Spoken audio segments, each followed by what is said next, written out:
वज़ीर-ए-आज़म ने आज किफ़ायत शारी के हवाले से कुछ इक़दामात का ऐलान किया है जो बुनियादी तौर पर एक सही डायरेक्शन में उठाए गए कदम है। उसको अप्रिशिएट किया जाना चाहिए, शाबाश देनी चाहिए, लेकिन मेरे ख़्याल में जितने इक़दामात वो ले सकते थे उतने इक़दामात लिए नहीं हैं।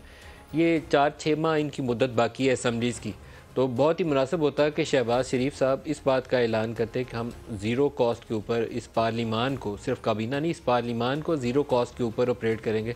ना कोई टीएडीए लेगा, ना कोई पार्लियामेंटेरियन तनख्वाह लेगा, और इसी तरीके से सेनेट के अंदर और जो सूबाई असम्बलियाँ उनसे भी तवक्को की जाती है, दरख्वास्त की जाती कि वो भी ऐसा ही करें, बलूचिस्तान और सिंध वाले। ये वो तरीक़ाकार था जिसको लेकर ये आगे चलते और तमाम गाड़ियाँ विड्रॉ करते, सिर्फ लग्जरी कार्स नहीं, तमाम गाड़ियाँ विड्रॉ करते। और इनके सारे अच्छे खासे हैं, खुशहाल हैं, माली तौर पर मुस्तहकम लोग हैं जो काबीना के अंदर भी हैं और पार्लियामेंट के अंदर भी हैं। वो 4-6 माह अपनी गाड़ियाँ चला सकते थे और यही एक वो मैसेज था जो लोग देखना चाहते हैं। इसी तरीके से जो प्लॉट्स की अलॉटमेंट है, जिसके ऊपर ये फैसला किया गया कि किसी सरकारी अफसर को एक से ज़ायद अलॉट नहीं किया जाएगा, इसके लिए भी कोई मुद्दत होनी चाहिए कि कोई 25 साल की कम से कम जिसकी सर्विस हो उसको मिलेगा। और इसका इतलाक़ सिर्फ सिविल सर्वेंट्स के ऊपर नहीं होना चाहिए बल्कि फ़ौज और अदलिया के ऊपर भी होना चाहिए, और उसकी पूरी फ़हरिस्त जो है वो पब्लिकली अवेलेबल होनी चाहिए। खुफिया तरीके से किसी को 3-4 प्लॉट लॉट नहीं होने चाहिए। एक सर्विस में अगर किसी ने 25-30 साल की सर्विस पाकिस्तान के लिए की है, उसको आप एक प्लॉट देते हैं रहने के लिए, ये तो बात ठीक है, लेकिन अगर उसको 3-4 प्लॉट मिले हैं, बना बनाया घर मिला है, रिटायरमेंट के ऊपर ज़मीन अलॉट हो गई है, तो वो ठीक नहीं है। फ़ौज के सरबराह जनरल परवेज़ मुशर्रफ से बाद पहले किसी के ऊपर ये इशू नहीं था। उसके बाद वो गुड सिग्नेचर प्लॉट का एक नया ट्रेंड शुरू हुआ है जो मेरे ख्याल में एक अच्छी रवायत नहीं है। मौजूदा आर्मी चीफ़ को उसको रिवर्स कर देना चाहिए।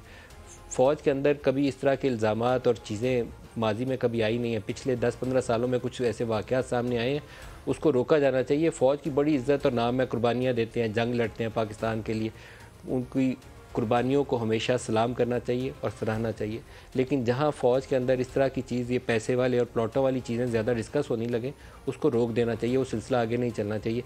सिविल में, फ़ौज में और इसी तरीके से अदलिया में उनका वक़ार जो है, उनकी इज़्ज़त है, उनका मुकाम है, उनके कामों से बनता है, उनकी कुर्बानियों से बनता है, उसी चीज़ के ऊपर ज़ोर रहना चाहिए। इसी तरीके से तोशा खाना के हवाले से असूल व ज़ाबित ऐसे होने चाहिए कि जो भी रियासत पाकिस्तान को तोहफ़ा मिल रहा है वो वज़ीर-ए-आज़म पाकिस्तान को मिले, अदलिया में किसी को मिले या फ़ौज में किसी को मिले, उसकी बाकायदा ऑक्शन करके उसकी प्रोसीड्स किसी चैरिटी में देनी चाहिए। बच्चियों की तालीम पे लगा दें।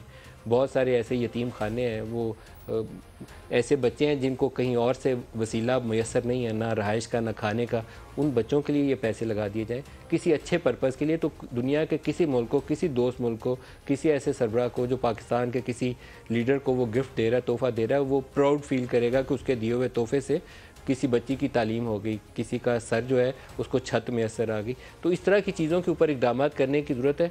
और साथ ही साथ वो लोग जो बहुत ही वल्नरेबल हैं, जिनको ज़रूरत है कि उनको 2 वक्त की रोटी मैसर नहीं है, उनके लिए कुछ किया जाए, उनके लिए भी कुछ करने की ज़रूरत है। वो 2 वक्त की रोटी वाला जो ग्रुप है वो आजकल बहुत बड़ा हो गया है। वो लोग जो बुनियादी पे स्केल के अंदर सरकारी महकमों के अंदर काम करते हैं, उनकी कम से कम तनख्वाह के ऊपर काम करने की ज़रूरत है।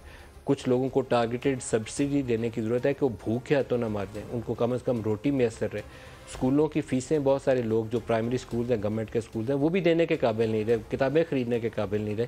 उन एरियाज़ के अंदर काम करके उन लोगों को बचाने की ज़रूरत है।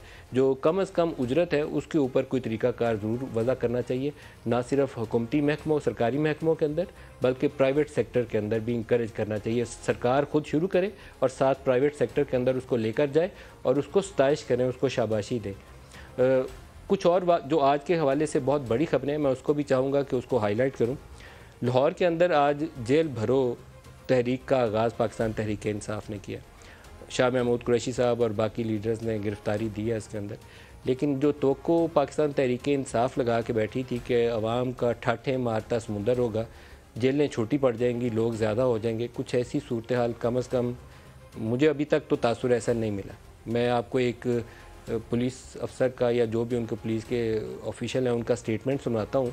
वो मेगाफोन लेके कह रहे हैं कि हम प्रिजन वैन ले आए, आ जाए जिसने गिरफ्तार, और कोई ऐसी सूरत हाल नहीं थी कि लोग आ जाते और वो गाड़ियाँ छोटी पड़ जाती। गाड़ियाँ छोटी नहीं पड़ी हैं।